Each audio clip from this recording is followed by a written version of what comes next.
Hey everyone, welcome back to my channel. My name is Brittney Bundles, and on this channel we do a lot of cool things primarily geared toward entrepreneurship and multiple streams of income. So today I'm going to be talking about some of the differences between working in your business and working on your business. We're going to be talking a lot about marketing. By the way, I did create a course. It's kind of like a playlist that I configured together with a lot of videos from my past going over Black Friday strategies for entrepreneurs just like us.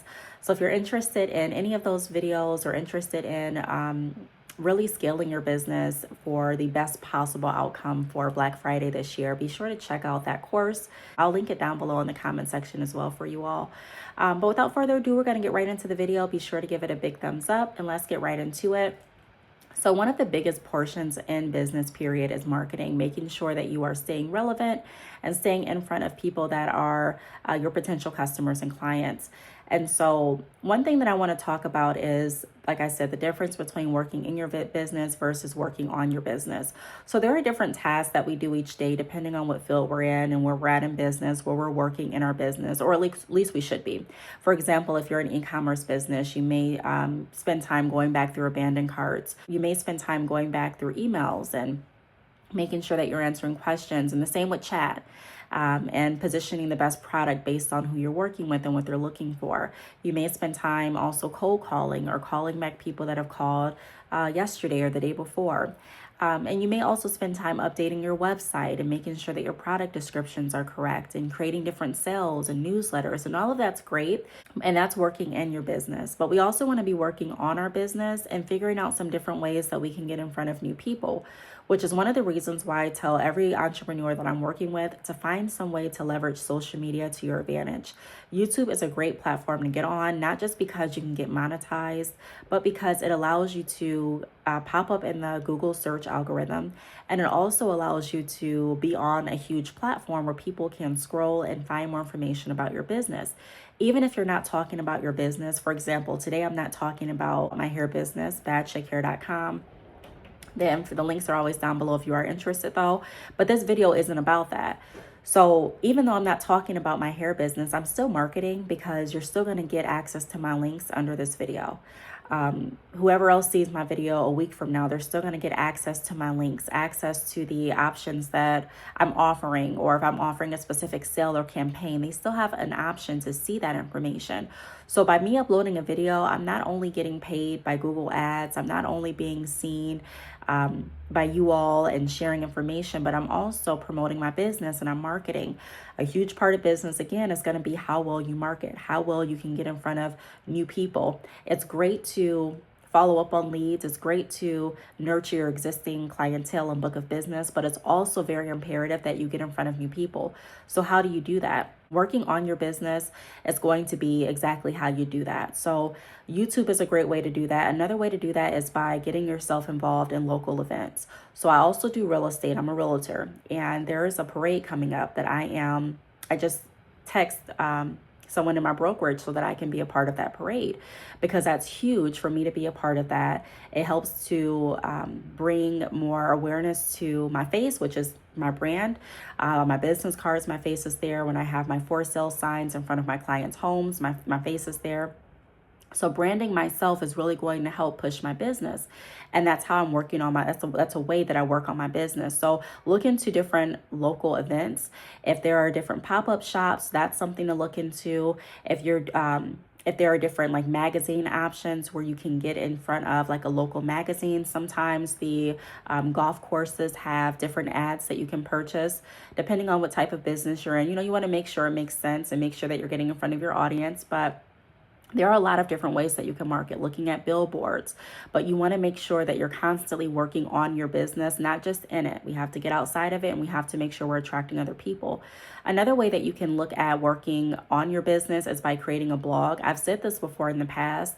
That really helps to generate more business for me, making sure that I stay active and up to date with the blogs that I'm creating. I typically use Blogger, and I will update my blog, especially my real estate blog, once a week. I try to at least.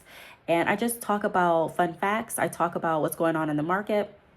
With my hair business blog, I was updating that through my website. I haven't been on my blog as much as I should, But just creating a blog and getting out there, getting in front of new people is going to be another win for you. It's going to be a way that you can work on your business and work on attracting more people. So many people have come to me before in the past and they've asked, hey, why am I not getting sales? Why am I not getting orders? And the truth is they're not doing anything wrong. Their website looks fantastic. Their marketing and branding materials are great, but they don't have a strong marketing strategy, meaning they're not consistently actively marketing. You want to make sure that you're consistent, not just because it sounds good to say be consistent, or not just because you're wanting to get likes, but because it helps to boost your social presence in the algorithm. But it's also a good marketing strategy to make sure that you are consistent and that you're marketing daily. Now, you don't have to actually get up and post every single day. This is why having a system and a plan, like a strategy in place, really works well, because you don't have to really actively market every single day for you to still be in front of different people and get the word out about your business.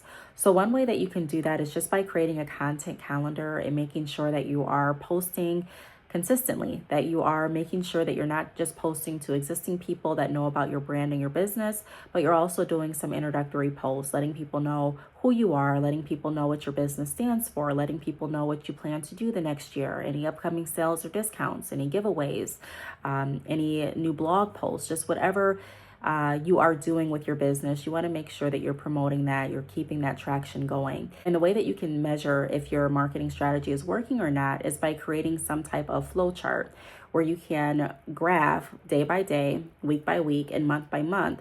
And then you can compare eventually, the years as you go on in business, but how everything is working. So we're looking at how many people saw your post, how much engagement did you get from your post? Did you get likes? Were people commenting under the post? How many people read your email mailers? How many people are on your video? How many people watched your video? Did anyone reach out after the video? How many emails did you get? And then we're looking at your sales. How many abandoned carts did you get? How many actual sales did you get? How many people bought and then had buyer's remorse and decided to ask for a refund? So we want to measure all of that. Shopify has great analytics where it can show you like where a lot of your website visitors are landing on your pages, where they came from, whether they came from Instagram or YouTube or Google. And it just helps to better tailor your approach. Now, there is another side that I was talking mainly about organic marketing, but there's also paying for ads. And this can work too, depending on what industry you're in and what you're looking to do and how you format your ads. It does work sometimes to go ahead and pay a percentage each month or an amount each month to market your business and get out in front of more people. But you want to make sure that you're being careful with how much you are spending toward marketing, because what happens a lot of times is people pay a lot in ads and marketing and they realize that they're really not getting anything back from their marketing efforts and they spend a lot of money out. So you do want to also strengthen your organic marketing, whether you're paying for ads or whether you're not. You want to make sure that you have some kind of marketing pipeline where you can market for free, like social media, getting on YouTube, getting on Facebook Live, doing something where people can start to actually look forward to hearing from you. You're a familiar face that pops up on their feed, and they're anxious to know what your business is doing next. Also doing like behind the scenes, doing vlogs, doing Q&As is another way to get people engaged in what you're talking about and get people coming back. So you don't need a huge sphere or a huge team or a huge outreach campaign. You just need people that are really interested and serious about what you're offering, and they're going to be the people that are going to be serious about purchasing. And then you consistently nurture those customers and clients, and then we're always going back out daily, whether we're physically going out or not, but we have daily marketing efforts to bring in new people. And that is how we're going to work on our business instead of just working in our business. We want to work in our business too, because that's necessary, but we also want to be working on our business daily as well. So I really hope that this video helped. I hope that it started turning the gears and giving you some ideas.